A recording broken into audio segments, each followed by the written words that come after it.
Hey y'all, it's Dr. Know-It-All. So another parking lot. This is my work parking lot. It is a very busy week. I'm getting ready to go to San Diego and it's just a busy week anyway. So anyhow, I wanted to talk about student driving today. I've taught 4 boys to drive their cars.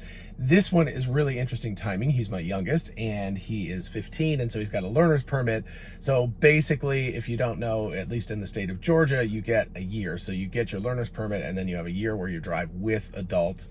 And then at the end of that point, you can take your test for, when you're 16 to get your regular license and drive on your own. So anyway, it's just a really interesting timing with this because I'm driving full self-driving beta as well. Still waiting for 10.69. So I'm on, 10.12.2? I think that's the one it is. Anyway, I've lost track at this point because I've had it so long. But what I wanted to think about was who wins between a human student driver and Tesla's full self-driving beta. In terms of timing, I think there's no question that a human driver is going to win. With a caveat, a very, very big caveat that I'll talk about later. But this has been in beta. I've had it for almost a year at this point, right? So I got it in 2021.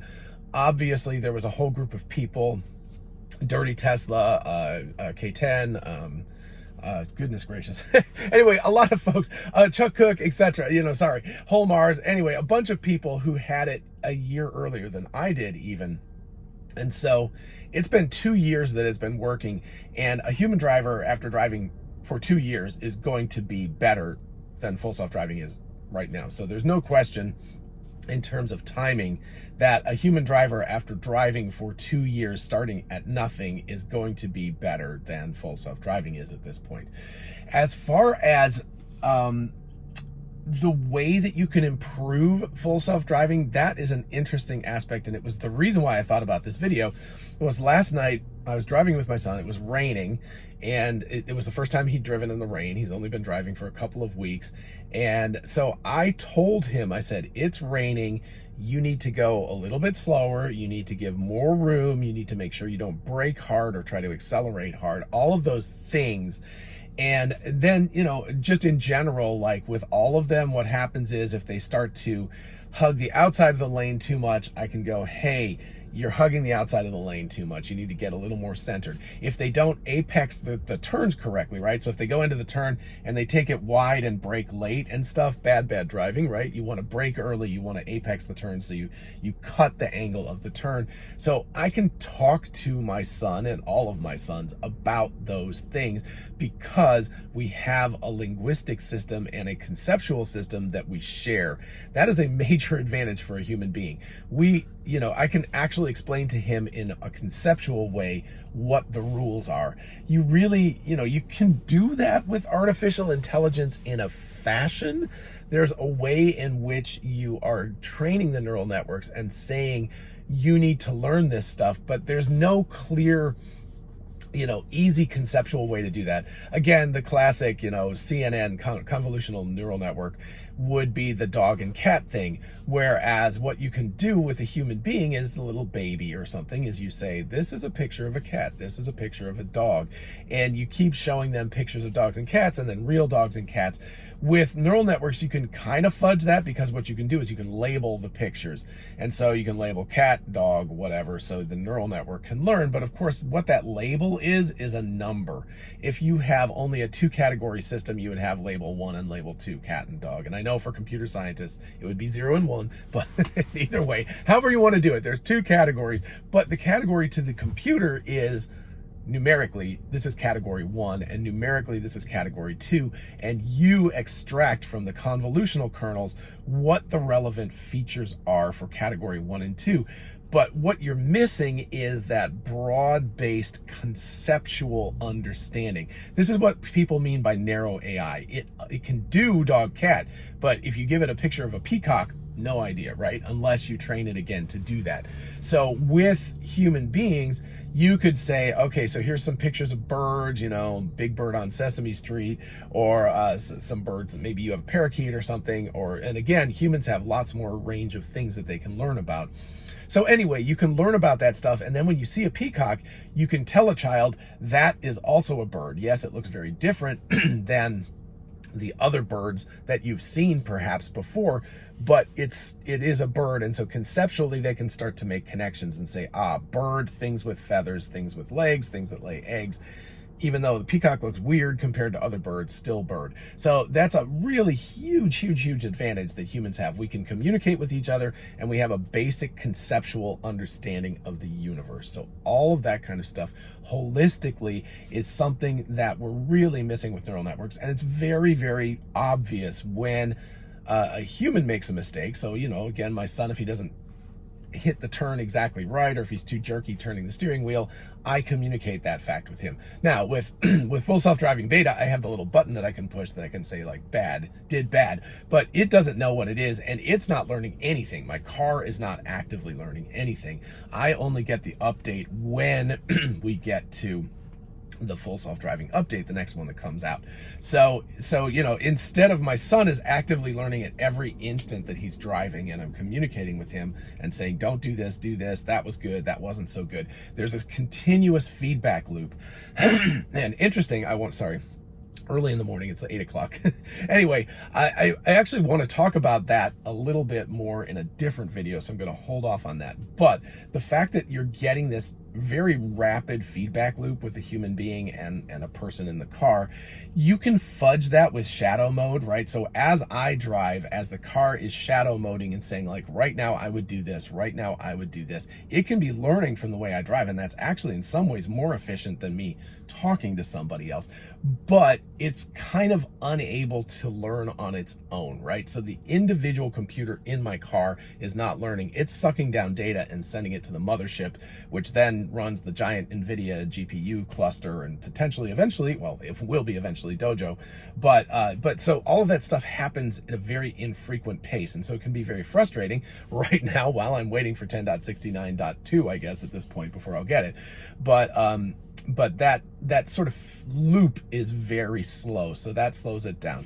Okay, so now we return to the caveat. So timing-wise, concept-wise, human beings win. Hayden is going to be, my son is going to be a much better driver than full self-driving in 6 or 8, certainly in a year. By the time he gets his driver's license, he will be a competent driver, assuming that I do my job correctly and he's paying attention. Oh, also one other thing, sorry, I should add this in terms of human beings winning, is that we have massive experience already, right? Again, we're talking narrow AI versus general AI. He's already driven driving simulation games. He's already driven his grandfather's golf cart around since he was a little tiny kid. He drove that thing around. So anyway, he was already so advanced in terms of his ability to drive because he'd been doing things, but also because he's 15 years old. And so he's had schooling, he's had, basic education of learning languages and learning conceptual things and learning physics from being in the world. So there's a lot of really big advantages that a general AI has over a narrow AI. So certainly that also goes to human beings. The really huge win for artificial neural networks and for, artificial AI and full self-driving is that you don't have to redo this for everybody. So once Tesla solves this problem, it's solved. And it's not solved in the sense that it will ever be over, right? Because they're always going to be chasing the nines of safety. 99% safe is not good enough. 99.9% safe is not good enough. 99.99 is not good enough. 0.999 starts getting there, right? So as we keep adding the nines, it will get better and better. It's never complete, but every time one car gets that, all the cars get that. So if there are 3 million Tesla vehicles on the road, let's just call it, for round numbers, 2.5 probably have full self-driving in the full self-driving computer. So 2.5 million vehicles, and then however many more they produce every year, they all get this instantly. It's not something where you, again, the negative part of this is, right, I've 4 boys. How convenient would it have been if I could have trained the one child, my oldest, Josh, and I could have trained him to do driving over a year and then gone copy paste to the other kids as they hit 15 years old. That would have been great. And it really would make the world a safer place because, of course, new drivers are also very unsafe. If you've ever had to insure them, you know that because your insurance costs go through the roof. So a human driver is unsafe for the first couple of years after they learn to drive. And clearly, full self-driving beta at this point is not the safest thing in the world because it still makes some, kind of dumb mistakes and things.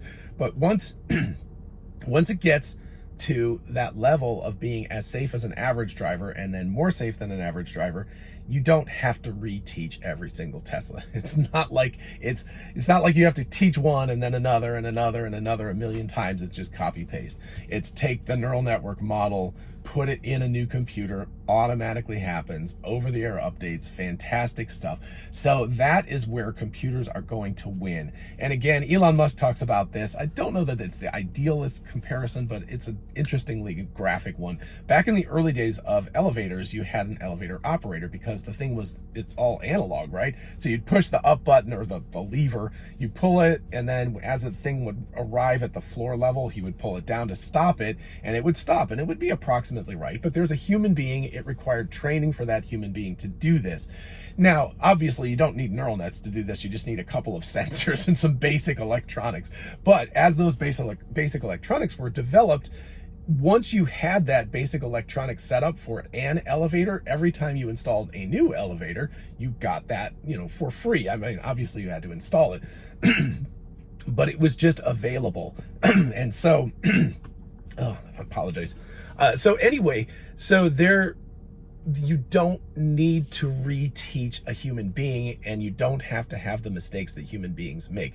A computer, an electronic system is much more accurate, even an old analog one, in terms of hitting the floor exactly, opening the doors up, all of that kind of stuff. It's much more accurate and more effective than a human being is, and you don't have to train it. So there's huge benefits to having an automated system. So again, cars infinitely more complicated than elevators, but same difference happens. Once we get to that point where we have our vehicles that are better than human drivers, most of them, then it's automatic and everybody gets it, and you don't have to train people. And that is the massive advantage that AI has over human beings. So human beings win in the short term, but as soon as we get this stuff working better than an average human, then AI wins for sure, without a doubt. All right, I hope you enjoyed this. Let me know in the comments what you think. And of course, if you're going to be in San Diego next weekend, please look me up. I'll be at the Fully Charged Live Conference. In the meantime, everybody have a lovely Tuesday. I'm going to work. Bye-bye.